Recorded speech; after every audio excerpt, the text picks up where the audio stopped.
It's the Unfiltered here with the next episode of the 90-day series and Memento Mori. Take a moment, be grateful, and be grateful. I'm gonna do a small series in this series, like part 1, 2, 3 maybe. It's gonna be about fear.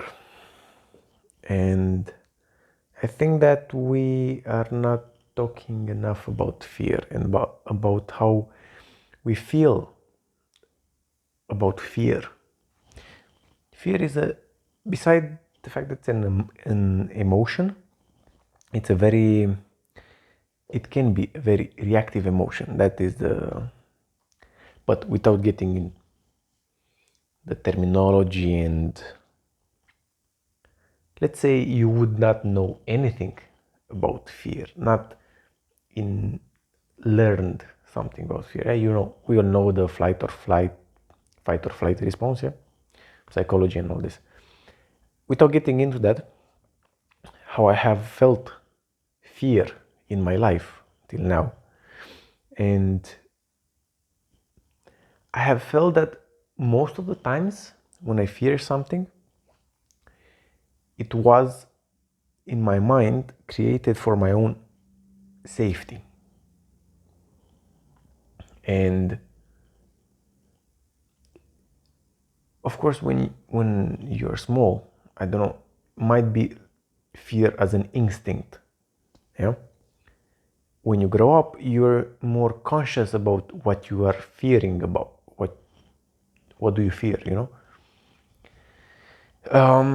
and if they are not fears like that you can work on, the moment that you look at your fears consciously, you have to bring fear into your awareness, not just dismiss it like that. Okay, I don't fear anything. That's being unconscious about something. I want fear, because when you bring fear into your consciousness, into your awareness, when you are aware that, okay, I'm fearing this, in a way you are preparing yourself to be alert about that event or that action, because you know it can be harmful, and it can act as a spike in your awareness. And that's how I feel that I have implemented fear in my life.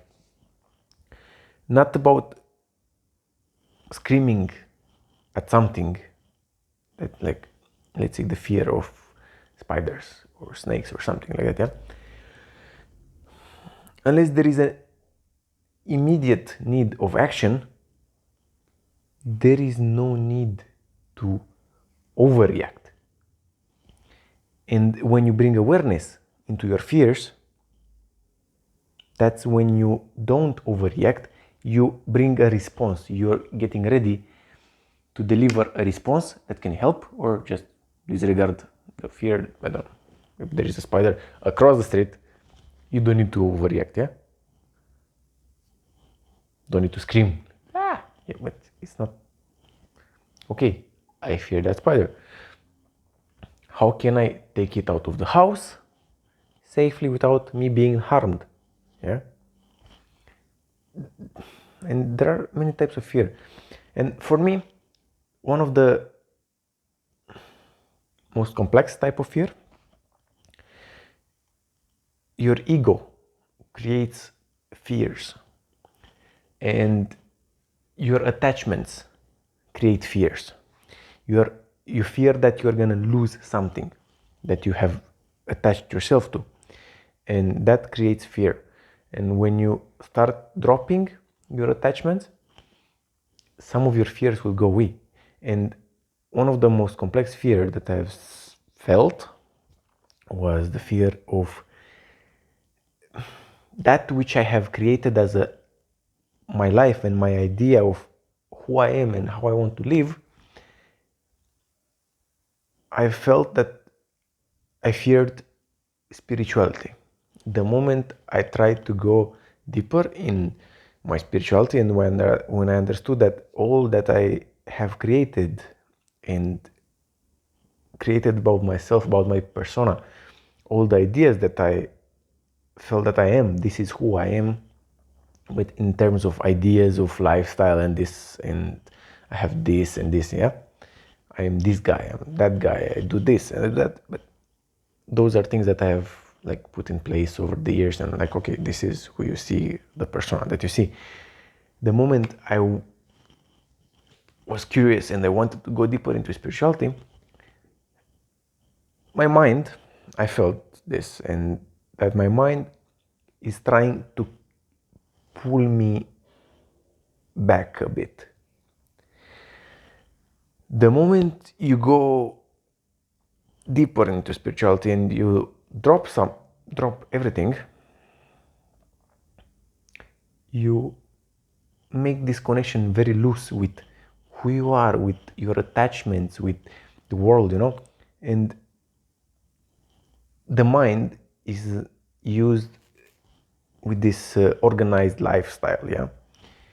If you drop that, the mind is like doesn't know what to do, and it tries to keep a balance, which I understand, because there are many people that go, you might have an experience of spiritual experience that goes way up, yeah, and you're not able to keep the composure of your mind and the connection with the life around you. And the mind knows that, yes, it's designed to stop you. I feel that it's designed to stop you from going in that territory where you drop everything. But I think you can still use it, like, to keep that balance. And that's the big issue that I have not seen many people keeping it, you know, keeping the balance. You go into spirituality, but keep the balance. Keep the balance between you as the presence and the being that you are, going and experiencing deeper into spirituality, let's say, and you still managing to keep your life, social life and everything in order. The mind is designed to do that, and you need to. I was grateful actually in that moment when I knew that, okay, I fear this, but why? My mind fears that if I drop everything, I might not be interested into anything about life, about the social life that we have. And I was grateful for my mind, because my mind was able enough to help me recognize this, and still it helped me to maintain the composure. He helped me to maintain the balance until I know how to, until I bring into my experience, and you get some sort of mastery over your spiritual experiences and going into the realm beyond the mind, but still be able to come back. And that's the greater fear of the ego. That's let's drop the ego because we don't know what ego is, and let's just say that the mind, when you are aware that you are not the mind doesn't want to let you go, doesn't want to create that gap. Okay? Because it knows you're not yet in control. So learn the control and learn to look at your fears and bring your fears into your awareness, and keep working on that, and understand that most of the fears come from our attachments to the body, attachment to who we are, to the ideas of who we are. And you can work on them. And yes, be fearful, but in a way that helps you to be safe. That's the idea of fear. That's how I feel. That's the mind. Yeah.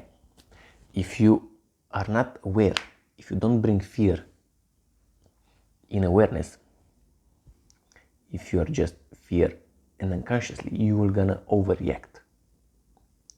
The idea of the mind is to create such a fear that you know it's time to respond, and you should be able to respond in an effective manner.